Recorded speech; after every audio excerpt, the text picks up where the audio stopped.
बाजार में मजबूत दिन की ऊंचाइयों पर ट्रेड करते हुए दिख रहे हैं और थोड़ी थोड़ी रौनक और थोड़ी थोड़ी खरीदारी लौटती दिख रही है। लेकिन इस तेजी पर, इस रिकवरी पर कितना भरोसा करें, बाजार के आगे का बड़ा डायरेक्शन क्या है, ये जानने की कोशिश कर रहे हैं हम हमारी खास सीरीज में, और उसका नाम है बाजार आर या पार। आज बाजार के जाने माने दिग्गज वेलेंटिस एडवाइजर्स के फाउंडर और एमडी ज्योतिवर्धन जयपुरिया सर हमारे साथ कार्यक्रम में शामिल हो रहे हैं। ज्योति सर, बहुत बहुत स्वागत है, धन्यवाद हमें समय देने के लिए।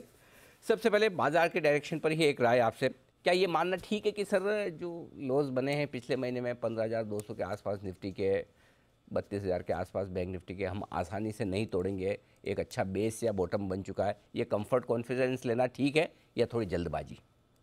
अ, तो देखिए बाजार में जैसे 2-3 बार पहले भी मैं जब शो पे आया था, ये साल कोई ज्यादा अच्छा रहेगा नहीं बाजार के लिए। रिटर्न्स काफी कम रहेंगे, नेगेटिव रिटर्न रहेंगे। तो दो फेज आता है इसमें। एक प्राइस करेक्शन आता है जिसमें जल जोर से ना थोड़ा भाव गिर जाते हैं, और दूसरा रहता है टाइम करेक्शन जहां मार्केट एक तरह से रेंज बाउंड रहता है, थोड़ा ऊपर थोड़ा नीचे जाते रहता है। तो मेरे अनुमान से अभी प्राइस करेक्शन हो गया है। अब ये टाइम करेक्शन का फेज आया है, इसमें हो सकता है थोड़ा नीचे भी चले जावे पिछले लो से, या हो सकता है वो लो पे जाके एक तरह से बॉटम बना देवे, और अपसाइड भी थोड़ा कैप हो जाता है। तो एक तरह से वैल्यूएशन जो थोड़े महंगे हैं, वो टाइम करेक्शन के साथ वैल्यूएशन सस्ते हो जाएंगे, कि भाई 6 महीना बाद, 8 महीना बाद ये सेम निफ्टी लेवल मिल गया तो फिर वैल्यूएशन अच्छे लगने लग जाएंगे। तो एक टाइम करेक्शन है अपने को, तो थोड़ा यहाँ पे एक तरह से जैसे टेस्ट मैच में अपने डिफेंड करके विकेट रखते हैं, वो रखने का फेज आया हुआ है।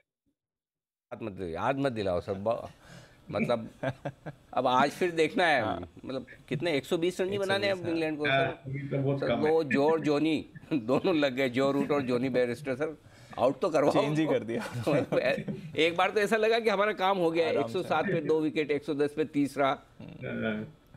अरे सर, मैं अब अगला सवाल पूछने की हिम्मत ही नहीं हो रही।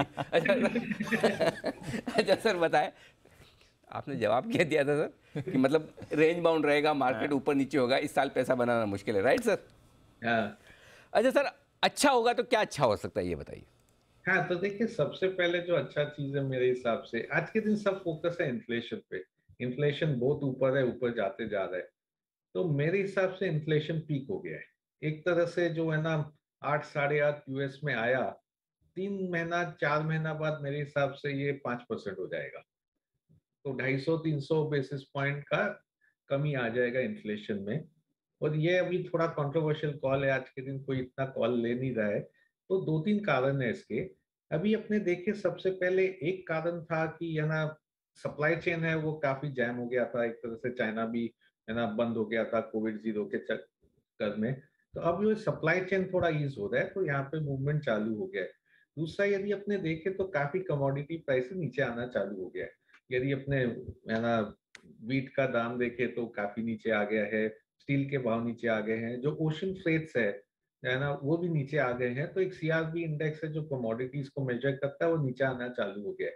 तो एक तो है कि है ना कमोडिटी प्राइसेस गिरना चालू हो गया, तो उससे मेरी आशंका है कि अब है ना इन्फ्लेशन कम हो जाएगा।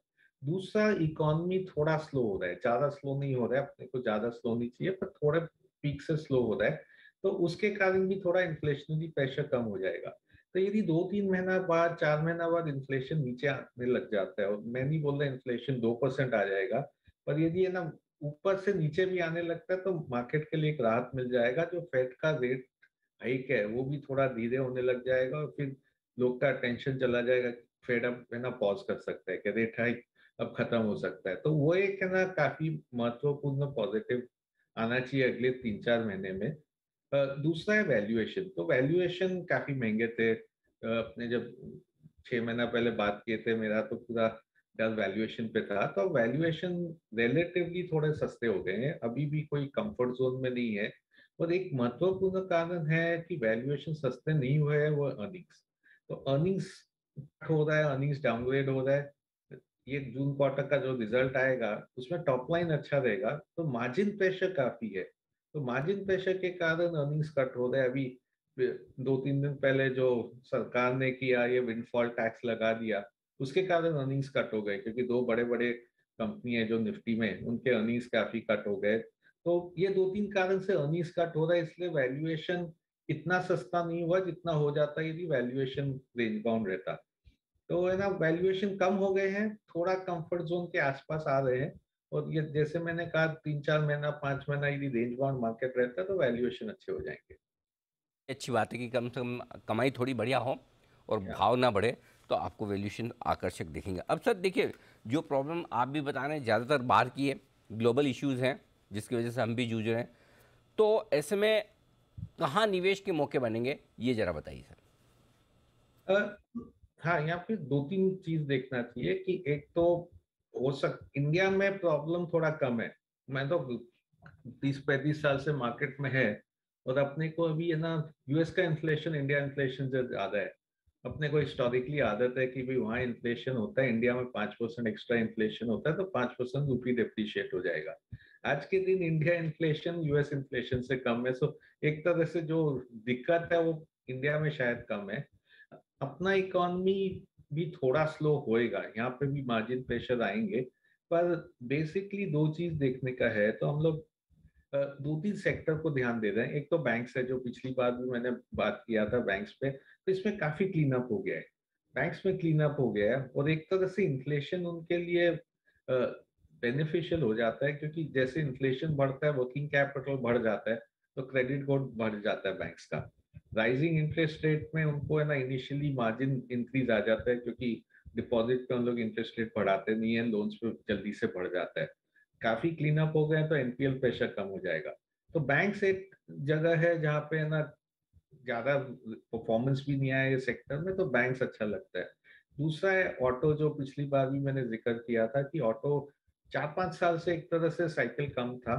अभी है ना साइकिल इम्प्रूव हो सकता है, क्योंकि एक तो ये चिप्स अवेलेबिलिटी बढ़ रहा है।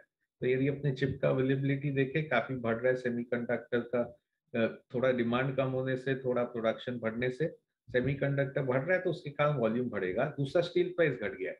तो एक तरह से इनके लिए जो सबको मार्जिन प्रेशर आ रहा है, अभी ऑटो में मार्जिन प्रेशर घट जाएगा, क्योंकि इनका रॉ मटेरियल प्राइस घट गया है। तो ये एक दूसरा सेक्टर है जो है ना पिछली बार भी अपने जिक्र किए थे। तीसरा एक है ना, मैं लमसम करूंगा कि कई जगह है जहाँ पे कमोडिटी प्राइसेस घट रहे हैं, तो उनके इनपुट प्राइसेस घट जाएंगे, तो एक तरह से मार्जिन नॉर्मलाइजेशन हो सकता है। तो जैसे अपने देखे तो एक केबल्स है, तो केबल में भी है ना काफी कमोडिटी प्राइस बढ़ने के कारण प्रेशर आ गया था। तो एक तरह से अभी कॉपर प्राइस नीचे आ रहे हैं, कॉपर प्राइस नीचे आ रहे हैं तो इनके रॉ मटेरियल नीचे आ जाएंगे। डिमांड ये सब जगह अच्छा है, केबल में डिमांड अच्छा है, अपने टाइल्स में देखे, सैनिटरी वेयर में देखे, सब जगह डिमांड अच्छा है। इनपुट कॉस्ट का प्रेशर है, तो अभी यहाँ पे कॉपर प्राइसेस घटने के कारण इनपुट प्रेशर कम हो जाएगा।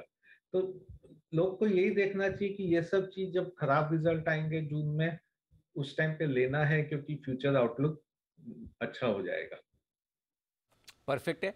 तो ये आपके लिए अब बैंक्स, ऑटो, ये सारे स्टॉक्स, स्पेशली आपने बैंक्स में अच्छा पॉइंट कहा कि लगभग लगभग क्लीन अप पूरा हो चुका है, जी। और पर फ्रेश एनपीएस वगैरह होने की संभावना कम है। ऑटो में डिमांड काफ़ी मजबूत है। एक और स्पेस है जिसका जिक्र आपने नहीं किया, लेकिन मैं जानना चाहता हूँ, जहाँ वैल्यूशन थोड़े सस्ते महंगे बहुत थे, अब शायद सस्ते हुए हो, आईटी, लेकिन साथ ही विदेशों पर निर्भर भी है हमारी आईटी कंपनियाँ। क्या यहाँ पर अभी भी थोड़ा वक्त लगेगा सर सुधरने में?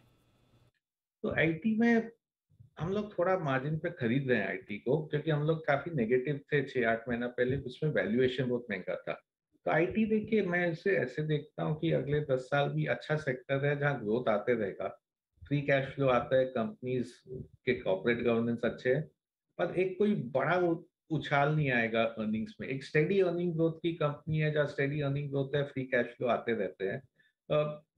इनका एक जो बेनिफिट कई लोग बोलते हैं अभी कि रुपी डेप्रिशिएट हो गया तो एक तरह से हेज हो जाता है, वो सही है, शॉर्ट टर्म में एक हेज हो जाता है रुपी डेप्रिसिएशन के कारण। पर लॉन्गर टर्म में ये इनको पास ऑन करना पड़ता है। यदि अपने देखे पिछले 10 साल 20 साल में रुपी इतना डेप्रिशिएट हो गया है, कोई के मार्जिन से ऐसे सस्टेनेबली बढ़े नहीं है। दूसरा इनका जो दिक्कत था वो एक थोड़ा ईज हो रहा है, वो है था एट्रिशन, और है ना लोग नहीं मिल रहे थे, सैलरी बढ़ते जा रहा था। तो एक तरह से यदि ना मार्केट गिरता है, स्लो डाउन हो रहा है, तो एट्रिशन कम हो जाएगा, क्योंकि कई लोग स्टार्टअप में जा रहे थे, और अब स्टार्टअप का जो फंडिंग एनवायरनमेंट है वो खराब हो गया है। तो इसलिए ना उनका थोड़ा एट्रिशन कम हो जाएगा, वो पॉजिटिव हो जाएगा। नेगेटिव साइड में है कि यदि यूएस इकोनॉमी स्लो डाउन हो जाता है, रिसेशन में चला जाता है, तो उनका जो डिमांड एनवायरनमेंट है वो भी वीक हो जाएगा। तो वो मार्केट शेयर गेन करते हैं, ज़्यादा इम्पैक्ट नहीं आता है, पर फिर भी एक बार उनको थोड़ा-सा है ना अर्निंग ग्रोथ स्लो डाउन हो जाएगा। तो हम लोग इसे देखते हैं कि न्यूट्रलिश सेक्टर है एक तरह से हम लोग के लिए, कि भई थोड़ा अच्छा कंपनी है, फ्री कैश फ्लो है, पर कोई बड़ा है ना अर्निंग ग्रोथ इसमें सरप्राइज़ नहीं आएगा। ओके, तो ये आपके लिए राय ज्योति सर की तरफ से सारे के सारे सेक्टर्स पर निवेश करने के लिए। आज से बहुत बहुत धन्यवाद सर, हमारे लिए समय निकालने के लिए।